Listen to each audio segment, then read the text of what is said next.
You are listening to Alex Nanlohi Podcast, to know the Lord and to make Him known.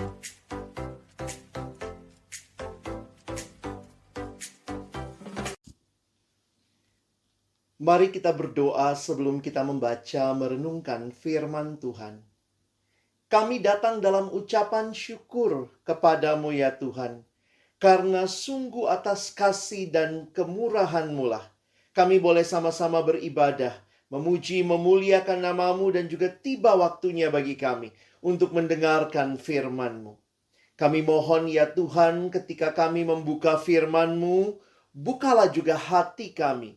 Jadikanlah hati kami seperti tanah yang baik, supaya ketika benih firman-Mu ditaburkan, itu boleh sungguh-sungguh berakar, bertumbuh, dan juga berbuah nyata di dalam kehidupan kami. Berkatilah baik hamba-Mu yang menyampaikan dan setiap kami yang mendengar. Tuhan, tolonglah kami semua, agar kami bukan hanya menjadi pendengar-pendengar firman yang setia, tapi mampukan dengan kuasa, dengan pertolongan dari Roh-Mu yang kudus, kami dimampukan menjadi pelaku-pelaku firman-Mu di dalam kehidupan kami. Bersabdalah ya Tuhan, kami anak-anak-Mu sedia mendengarnya. Di dalam satu nama yang kudus, nama yang berkuasa, nama Tuhan kami Yesus Kristus, kami menyerahkan pemberitaan firman-Mu. Amin. Shalom. Bersyukur kepada Tuhan buat kesempatan ini sama-sama kita boleh belajar akan kebenaran firman Tuhan. Di dalam rangka kita juga bersyukur kepada Tuhan atas penyertaan-Nya.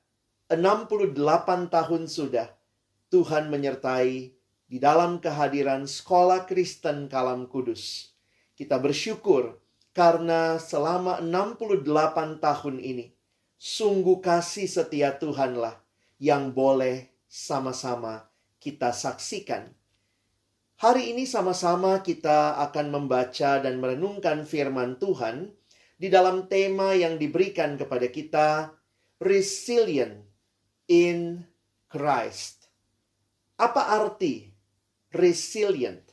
Resiliensi. Di dalam beberapa catatan pemahaman tentang resiliensi, ini bukan sekadar istilah tentang daya tahan atau ketahanan, tetapi istilah yang mencakup lebih luas lagi. Resiliensi dapat diartikan sebagai kemampuan umum yang melibatkan kemampuan penyesuaian diri yang tinggi dan luas saat dihadapkan pada tekanan baik internal maupun eksternal. Jadi mungkin kita memahami bahwa resiliensi ini menjadi satu hal yang sangat dibutuhkan di tengah-tengah kehidupan yang penuh dengan berbagai gejolak dan bahkan perubahan. Disinilah kita akan melihat daya tahan, resiliensi, kemampuan untuk beradaptasi. Di dalamnya kita sama-sama akan melihat resilient in Christ.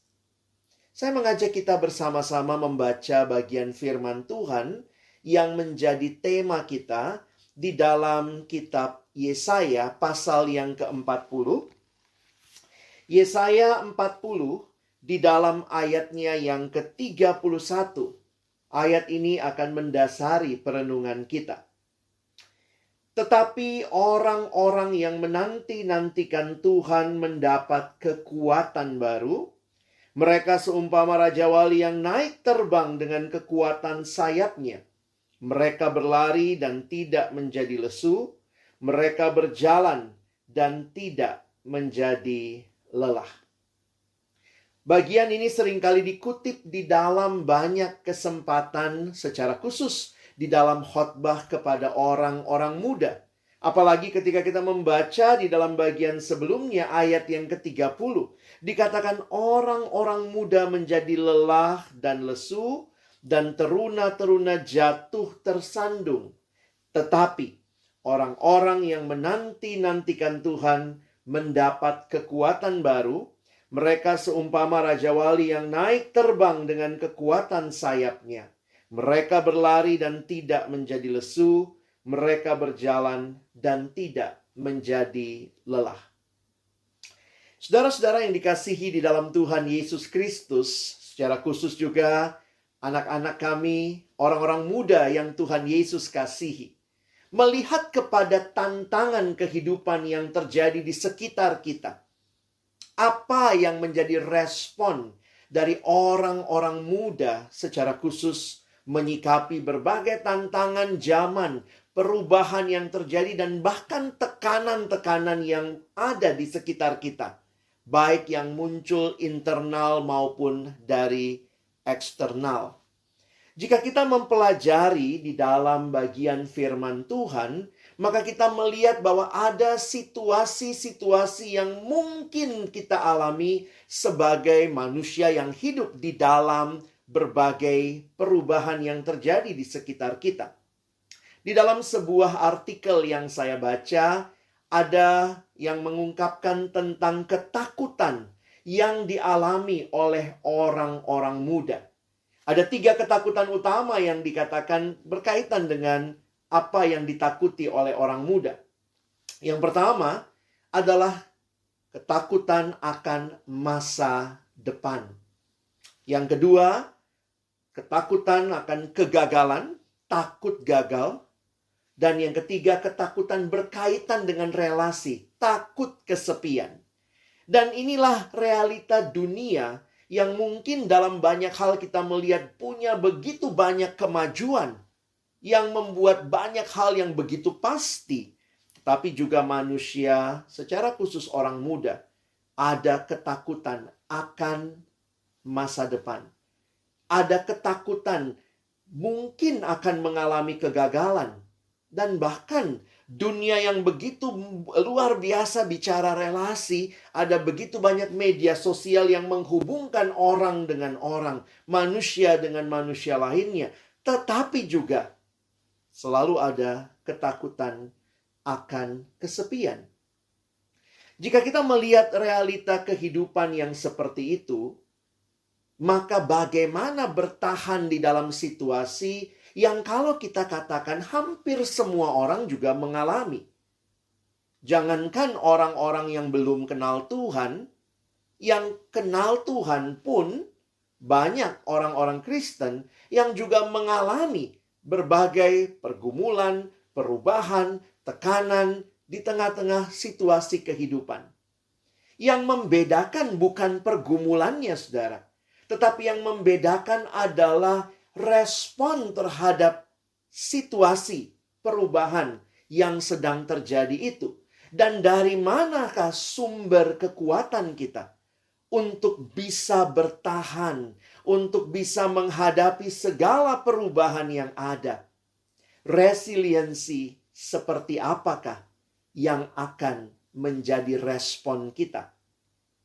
Sekali lagi, kita melihat bahwa berbagai perubahan, berbagai tekanan mungkin ada di sekitar kita.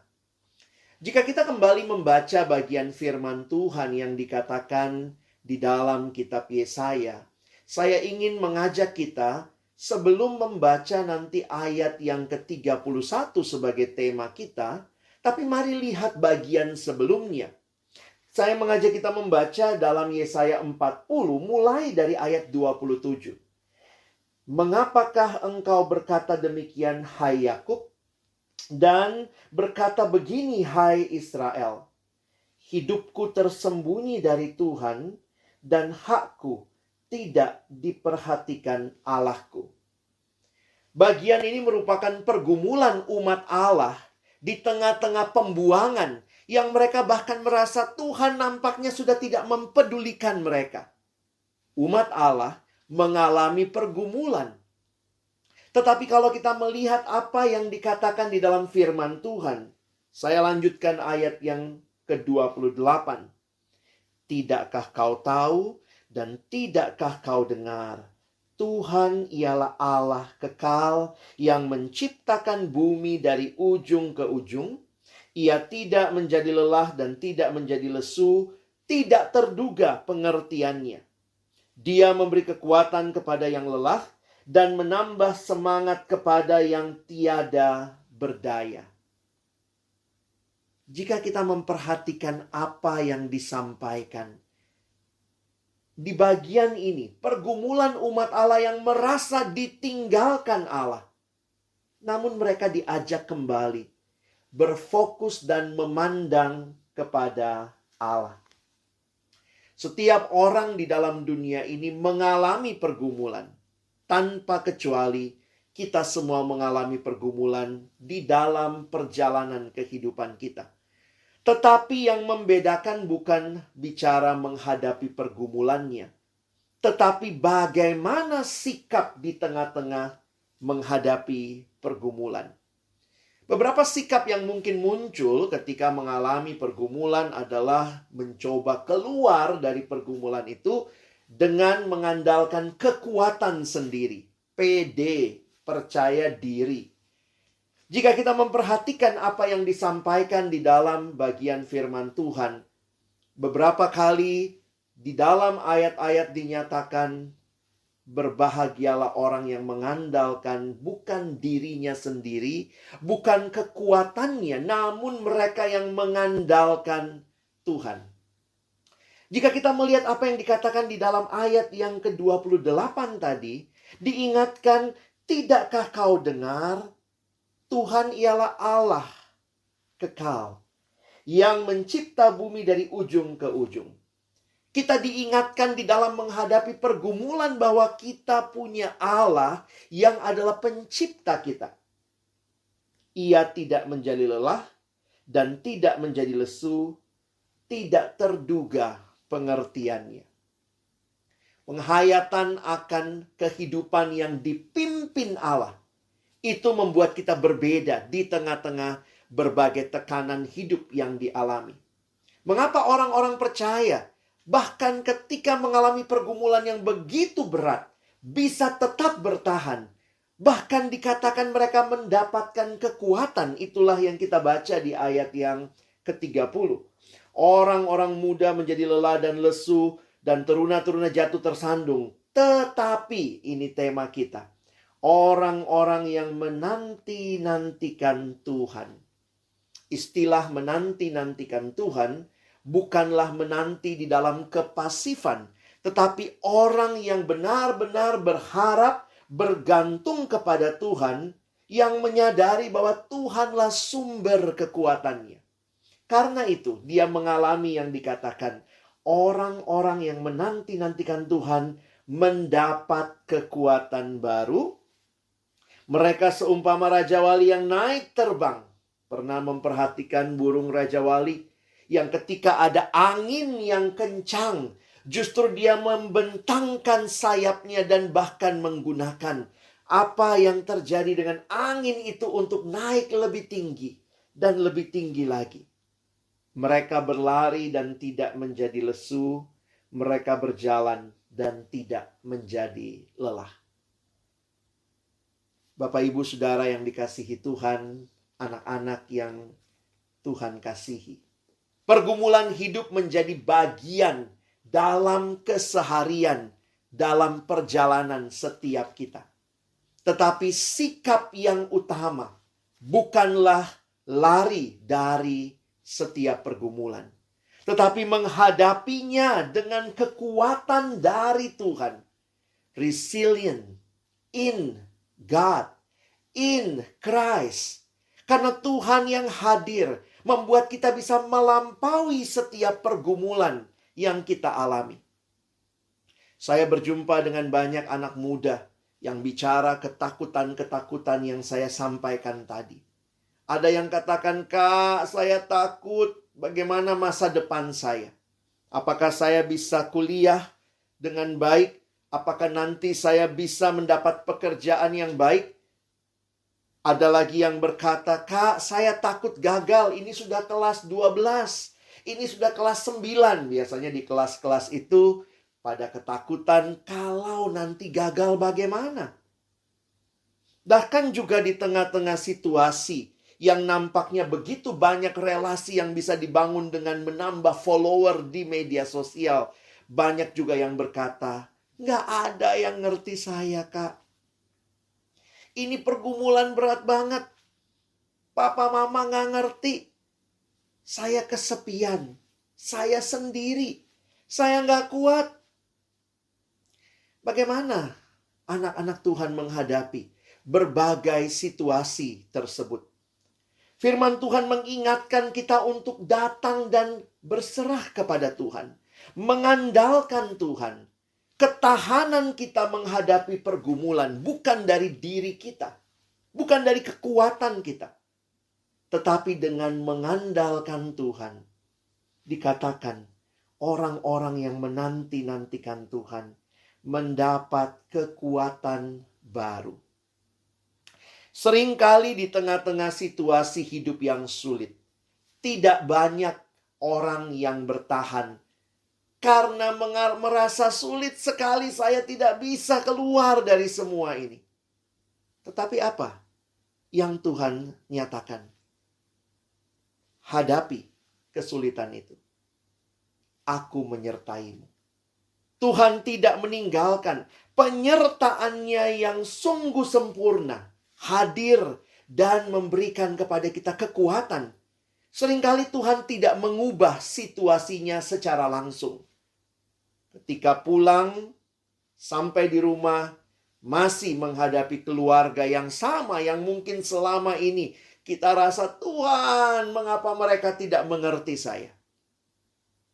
Tetapi bukan keluarganya yang diubahkan terlebih dahulu. Seringkali justru ketika engkau datang dan berserah kepada Tuhan, mengandalkan Tuhan, mungkin Tuhan mengubah dirimu terlebih dahulu. Dirimu untuk tetap ada di keluarga yang sama. Tetap pulang ke rumah yang sama. Tetapi dengan sikap yang bertahan, berharap kepada Tuhan. Dan bahkan ada hati yang rindu mengasihi keluarga kita. Tuhan mengubah engkau terlebih dahulu. Seringkali Tuhan tidak langsung mengubah situasi di sekitar kita. Dan bahkan banyak situasi yang tetap tidak berubah. Tetapi Tuhan mengubah kita yang ada di dalam situasi itu. Tuhan memberikan resiliensi yang kekuatannya bersumber bukan dari kekuatan kita. Karena kita mah sudah mau menyerah. Tuhan, saya nggak sanggup lagi. Tetapi Tuhan memberikan kekuatan yang kita nikmati karena kita mengenal siapa Tuhan. Kita pegang janji-janjinya. Janji yang mengatakan aku tidak meninggalkan engkau seorang diri. Sekalipun ayahmu dan ibumu menolak engkau, aku menerima engkau. Janji-janji yang mengingatkan kita betapa Tuhan sangat peduli dan mengasihi kita. Dan itu memberikan kekuatan. Itu memberikan jaminan. Itu memberikan kita kemampuan untuk bertahan di tengah-tengah situasi yang bahkan mungkin belum berubah. Di dalam perjanjian baru, Kristus menjadi penggenapan dari kehadiran Allah yang sempurna. Dialah Immanuel. Apa artinya Dia Immanuel? Apa artinya Dia menyertai kita? Apa yang Dia berikan dan bawa bagi kita? Salah satu hal yang menarik yang Tuhan Yesus berikan adalah pengharapan. Dan pengharapan ini menjadi sesuatu yang menolong kita untuk benar-benar bisa berjuang dalam perjalanan kehidupan ini. Mengapa Yesus bisa memberikan pengharapan itu? Apa yang Yesus bawa? Sesuai dengan tema kita, Resilient in Christ. Apa sih yang Yesus bawa di dalam kehadirannya sehingga memberikan kita pengharapan? Di dalam salah satu bagian firman Tuhan di Perjanjian Baru, kitab 1 Petrus pasal yang pertama, saya mengajak kita membaca ayat 3 dan 4. Kita perhatikan apa yang Yesus berikan bagi kita. 1 Petrus 1 ayat 3 dan 4. Terpujilah Allah dan Bapa Tuhan kita Yesus Kristus, yang karena rahmat-Nya yang besar telah melahirkan kita kembali oleh kebangkitan Yesus dari antara orang mati, kepada suatu hidup yang penuh pengharapan. Untuk menerima suatu bagian yang tidak dapat binasa, yang tidak dapat cemar, dan yang tidak dapat layu, yang tersimpan di sorga bagi kamu. Saudara yang dikasihi di dalam Tuhan Yesus Kristus, melihat apa yang disampaikan Rasul Petrus, dia memuji Allah karena kehadiran Kristus yang dia katakan melalui kebangkitan Yesus dari antara orang mati. Itu membawa kepada suatu hidup yang penuh pengharapan. Saya coba jelaskan secara sederhana. Mengapa Yesus Kristus membawa pengharapan bagi kita melalui karya, kematian, dan kebangkitannya? Di dalam kehidupan, kita hanya mengenal siklus hidup yang sangat sederhana. Lahir, hidup, mati. Itulah siklusnya. Lahir, hidup, mati. Tetapi ketika Kristus datang, dan bagi orang-orang yang percaya kepadanya, maka Kristus membawa kebangkitan. Sehingga siklusnya buat kita yang percaya bukan hanya lahir, hidup, dan mati, tetapi lahir, hidup, mati, dan bangkit. Dan kita punya pengharapan akan hidup yang kekal, bukan berakhir sekedar di dunia ini. Itulah yang dikatakan di ayat yang keempat tadi, untuk menerima suatu bagian yang tidak dapat binasa, yang tidak dapat cemar, dan yang tidak dapat layu. Itulah kehidupan yang Kristus janjikan dengan kedatangannya ke dalam dunia. Apakah engkau percaya kepada Kristus? Dan kalau engkau percaya di dalam iman kepada Dia, kita percaya kita pun akan dibangkitkan dengan Dia. Sehingga pengharapan kita bukan berhenti di dunia ini saja. Karena itu, ketika mengalami pergumulan-pergumulan yang sulit, pengharapan itu akan menarik kita maju untuk terus bertahan di dalam Tuhan. Resilient in Christ. Ada kalimat yang mengatakan orang yang paling menyedihkan itu, saudara-saudaraku, bukanlah orang yang menderita, tetapi orang yang tidak punya pengharapan. Yang paling menderita adalah orang yang tidak punya pengharapan. Karena kalau orang punya pengharapan, mungkin dia masih akan mau bertahan dalam penderitaan. Karena pengharapan itu sekali lagi menarik dia maju untuk tidak menyerah dengan kehidupan. Saudara yang dikasihi Tuhan, pengharapan itu menarik sekali. Pengharapan itu sesuatu yang ada di masa depan, akan terjadi dan digenapi di masa depan, tapi efeknya tuh sejak sekarang. Nah, ini kira-kira hal yang perlu kita sama-sama pikirkan. Mengapa pengharapan itu kita perlukan? Karena pengharapan itu bukan hanya nanti, tapi efeknya itu sudah kita rasakan sejak sekarang. Saya kasih contoh. Misalnya ada orang tua yang bilang sama anaknya, "Nak, belajar baik-baik. Nanti kalau kamu nilainya bagus, kamu naik kelas, papa mama ajak jalan-jalan kemana? Ke Disneyland Hong Kong. Kalau kamu nilainya bagus, kamu naik kelas, belajarnya baik-baik, kita ke Disneyland Hong Kong." Kapan itu? Nanti ya, di akhir semester ya, akhir tahun ajaran.